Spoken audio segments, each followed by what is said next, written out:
In today's love story, we see the power of prayer in choosing a life partner. Abraham was quite advanced in age, and while his son Isaac was all grown up, he still hadn't found a wife. That really worried Abraham. He wanted Isaac to marry someone special, a lovely, godly girl from their own people, not just anyone. So he made a heartfelt decision to send his oldest servant, probably named Eliezer, back to his relatives in Mesopotamia to find the perfect match for Isaac. Before sending him off, Abraham placed his hand on the servant's thigh and earnestly said, "You must swear by the Lord, the God of heaven and the God of earth, that you won't choose a wife for my son from the daughters of the Canaanites, but you'll go to Aram-naharaim and find a wife for him there." The servant promised to do just that. With 10 camels loaded with gifts, he embarked on a long journey of several hundred miles, which took about 10 days.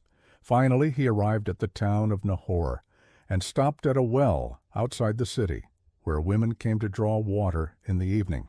And here's where the magic happened. This is from the book of Genesis, chapter 24, verses 12 to 27. "And when it was evening, the time had come that the women of the city came to draw water." Fast forward to verse 26, "And suddenly a beautiful young woman named Rebekah appeared. She was a virgin, the daughter of Bethuel, son of Nahor, Abraham's brother, and she had never been married. The servant hurried to meet her and asked, 'Please give me a little water from your bucket to drink.' As she spoke, the servant bowed down in gratitude. When she noticed how handsome he was, she didn't ask questions. She hurried away, keeping her excitement to herself. What I love about this story is how the servant trusted God to guide him to the right place and the right woman. Abraham had faith that God would choose the perfect partner for Isaac, and the best part? God answered their prayers beautifully.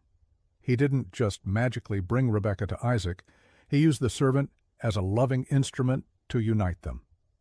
Now here's what happened next, from Genesis chapter 24, verses 28 to 32.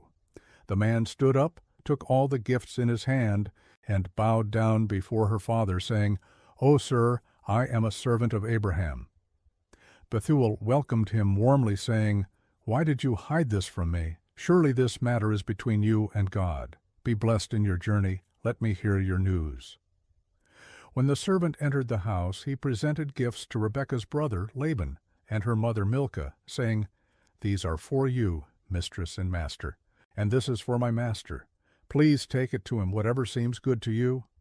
He shared everything that Abraham had sent him with such joy. He showed them beautiful gold bracelets and a costly nose ring. Laban and Bethuel said, 'We'll see if this is pleasing to God. We can only go along with it if God has indeed spoken concerning you.' They were so excited. They said, 'Let's celebrate. Let's praise God, the God of Abraham, Nahor, and Terah.'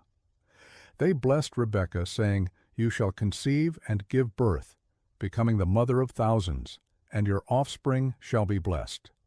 The next day, while they were still pondering what to do, Rebekah sprang into action. She called her mother and sister, saying, 'Look what I've done! I've baked bread and packed it up, and I've put wine in the vessels.' Then she told her brother, 'Don't let the camels go into the stable. Tether them outside under the oak trees.' As soon as he finished, Rebekah called her servant, 'Get up, go quickly, before I change my mind.' So he hurried and caught up with them. As he approached, he asked, 'Why the rush?' And she replied, 'My Lord said to return to whom I've left.' She wondered, 'Will there still be room for me to accept kindness after all this?' But he said, 'Just let me return to my master and share if you have found favor in his sight.' Rebekah turned to him, and seeing he was alone, she asked, 'Why have you come back? Is there no room for me?' The man replied, 'No, my lady, but you've taught me with your words. Since you said, I will go back, I've not dared to tell my lord otherwise. Here are your presents. Please tell me, is your master willing to take his servant back in place of my mistress?' The servant shared everything with her, repeating his mission. 'I've waited here until now. If there's room for me, I bring news of my master, and have come to fetch you as his wife.' And she said, "Go and fetch me." The servant took off his cloak and draped it over her, and then he led the camels ahead of her. As soon as he left, she adorned herself with her finest jewelry and loaded the camels, and just like that, they set off, returning to Isaac. Hey guys, thanks for tuning in. If you enjoyed this video, give it a thumbs up, subscribe, and share it with a friend. Until next time, remember, you are fearfully and wonderfully made.